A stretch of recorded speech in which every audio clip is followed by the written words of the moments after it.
Tsukishima cries like a little baby. Yukio's suddenly mature. Jackie is still alive. Somehow, Tsukishima discovers the true meaning of life and existence. Also, kind of somehow. And then he finally dies. Maybe. It's one of those implied deaths, you know, we really don't see it happen, but, you know, he fades away on the last page, and he did have a freaking hole in his chest the size of a volleyball, so I'm just gonna go with the fact that, yeah, he was dead. You like the glasses? Got them for Christmas. Also got this bitchin' new laptop. Okay, so, yeah. So, yeah, how you guys been? Know we had a little break there for 2 weeks, but, hey, we're finally back. Got the new chapter here, so let's get started. And let's go to the new intro that I got.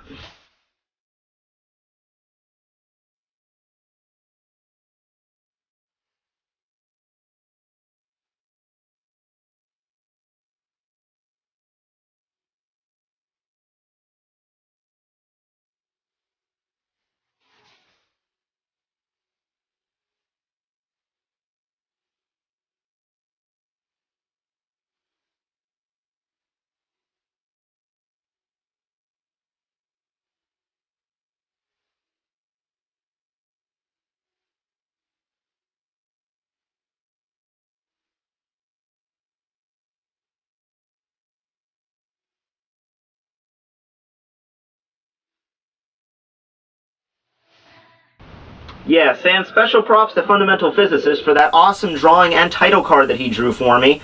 Thank you very much. I will use that in the future. Now let's continue with Bleach Chapter 479, entitled Goodbye to Our Execution. Oh, that's so sad. It opens up at the Urara shop. Urara's bringing Haruka her breakfast, and she's not there.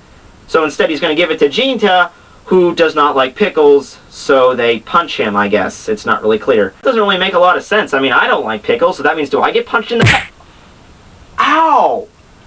Ow! How did that even work? You know, forget it. Moving on. Then we cut over to the Seirete, and I gotta tell you, I was extremely excited when I saw this, just for the fact that we have not been to the Seirete in like over 100 chapters. I mean, last time we were in the Soul Society was when Ichigo fought Aizen, but that was only the Rukon district. We haven't been to the actual Seirete in forever. So we're at the 13th Division's barracks. Kioni and Sentaru are delivering the report to Ukitake about Ichigo. Ukitake looks like, well, he's never been in really good health, but he looks a little bit more sickly than he normally is. I don't know if that's an indicator that he might be, you know, leaving soon, but or maybe that's just like, you know, reminding the audience, you know, Ukitake's always been sickly like that. Then we cut over to the 1st Division barracks where a Stealth Force member is delivering the message to Yamamoto, except this one is also stating that Ichigo himself passed through the Senkaimon into the Soul Society. Now, we don't know exactly what Senkaimon he passed through because all the Soul Reapers went back to the Soul Society before he left, and if he went through Urara's, then that would mean he would have to go through the gate again, and that would mean that, you know, forget it, I'm nitpicking, I don't care, let's just say he magically appeared in the Seirete, whatever. So Ichigo's just kind of casually strolling through the Seirete right now, and he runs into Renji. Hey Renji. Hiya.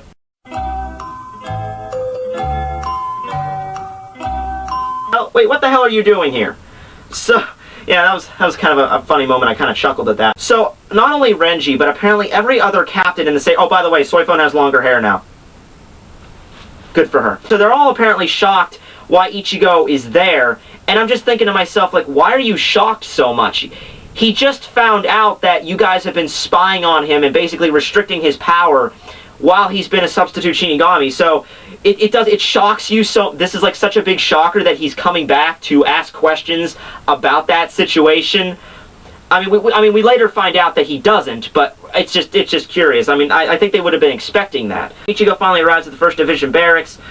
Most of the captains are there to greet him, except for Ukitake and Kurotsuchi. That's kind of a shame right there, because I really wanted to see what Kurotsuchi's face looks like, because I know he changed it again. He has to, but Kubo will probably do some big reveal later about that. So Soifon says to Ichigo that he's worthless without Yoruichi being there. And, yeah, kind of getting on the creepy factor there with them, too. I'm not going to mention anything, but I'm just saying, there's quite a bit of fan fiction you can probably read up on if you want to know about the Yoruichi-Soifon relationship there. Yeah. So anyway, he's about to go inside when he sees Kensei as a captain. Yes! Who called that? I did! Yeah, Vizards are the captains in this chapter, so, yeah, called it. I'm awesome. When I first saw this, I was extremely excited, but you know what would have made it even better? If they got the speech bubbles right. Ichigo's the one that says Kensei, and Kensei responds by saying, "Did you become a captain? Shut up and go inside." I mean, that doesn't really apply to Ichigo that much. I think the speech bubble should have been coming from Ichigo himself. But then again, I mean, maybe it was Kensei, but I have no reasoning why Kensei would say that. And the thing is, though, I would say it's a translation error, except when you translate Bleach from Japanese to English, I'm pretty sure the speech bubbles stay the same. You just edit out the Japanese and you put in the English. So that would mean the original way this was drawn was the speech bubble was coming from Kensei. But that doesn't just make any sense to me. Or maybe the translation itself is just screwed up. Maybe Kensei said something that made more sense. But then again, manga reader. Whatever. So anyway, we go into the meeting hall, and hey, there's Rose. I would bring up the fact of what happened to all the other Vizards that don't have, like for example, Love was the captain of the 7th Division, but, you know, Komamura's already the captain of the 7th Division, so what did the other Vizards do? I would assume they're still hanging around the Seirei, but they're just not captains. Whatever. Yamamoto commends him, saying that, "Ichigo, you fought an arduous battle." Yeah, I don't care. Love that. And he states that he didn't come there to be rewarded. Okay, good. It's finally time for us to get some backstory. Ichigo's going to ask him about the badge. We're going to get some backstory about Ginjo. We're going to get some backstory about why they did what they did. And he did not even go there at all for that reason. We're not going to get any backstory of, you know, what Ginjo, you know, how he became a substitute or what happened to cause him to leave. We're never going to find that out, are we? Probably not. But anyway, apparently Ichigo arrived there because they took Ginjo's corpse back to the Soul Society. Don't ask me why. I mean, I'm not even going to mention the fact that the Soul Society is made of reishi and Ginjo's corpse was made of actual, you know, living tissue.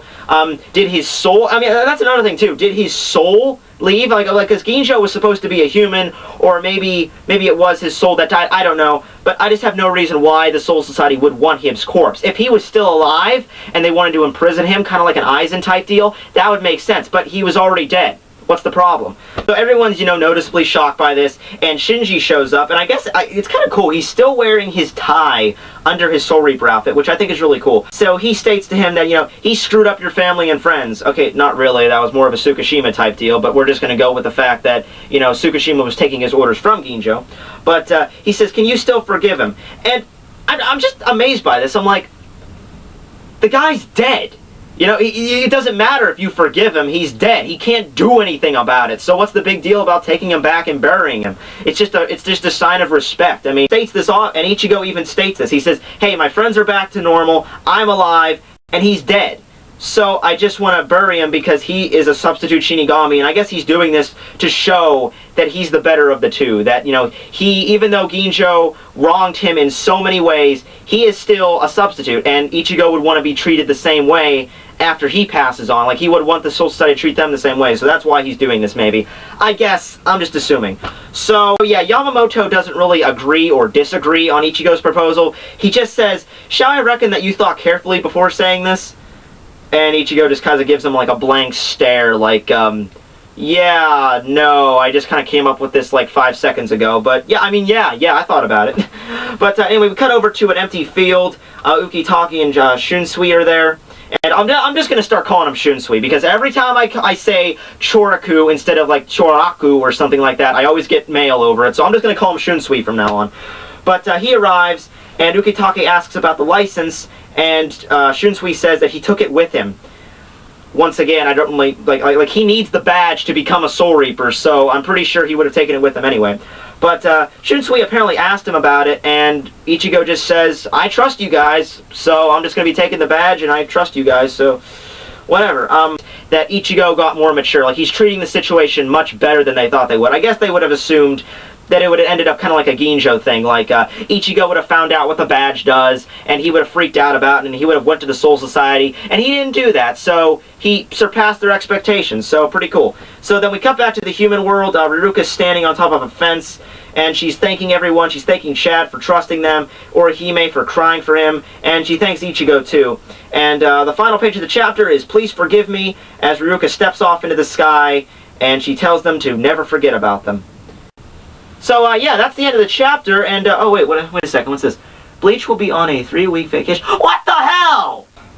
You know, that's really not fair. I mean, I got a new intro, I got a new computer, I'm like, oh yeah, we're doing this in 2012. This is gonna be awesome. And now I gotta wait till freaking February? Could this day get any worse?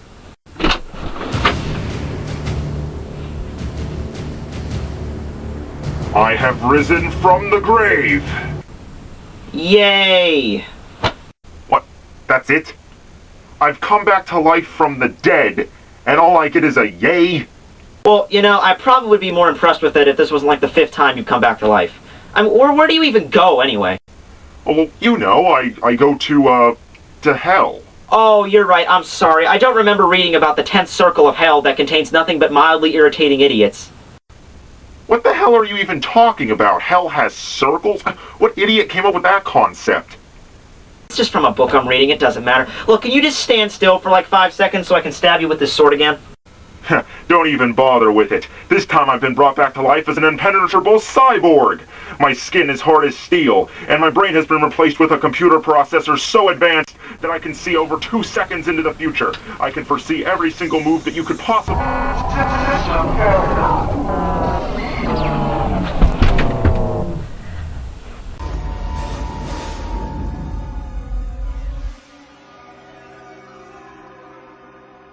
Wow, you know, it is remarkable how he keeps making himself easier to kill. That's the end of the chapter, and in conclusion of the Lost Shinigami Substitute arc. I mean, it didn't say anything, but I'm pretty sure that's a great note to end this arc on. Next week, probably the reason Kubo needs 3 weeks is because he's starting a whole new arc, and if we're going by something I heard a while ago, that this is going to be the last arc of Bleach, I mean, it might last a long time. I mean, look at the Soul Society arc, look at the Arankar arc. That took forever to get done. But I'm just saying, we could possibly be starting the last arc of Bleach. So, next time, guys, I don't know what it's going to be. Maybe it's going to start out with Ichigo killing Hollows with Rukia again. That'd be kind of cool. But, yeah, so thanks for watching, everyone. Great to be back. Tekking101 signing out. No, seriously, though. Where does he go when he dies? I mean, I doubt he goes to hell every single time. Oh well. Guess we'll never know.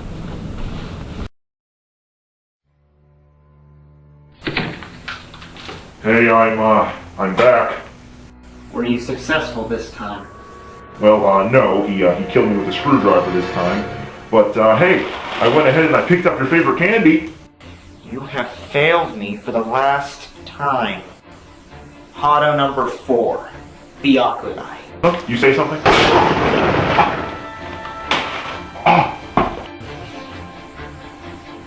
Looks like I'll just have to take care of him myself.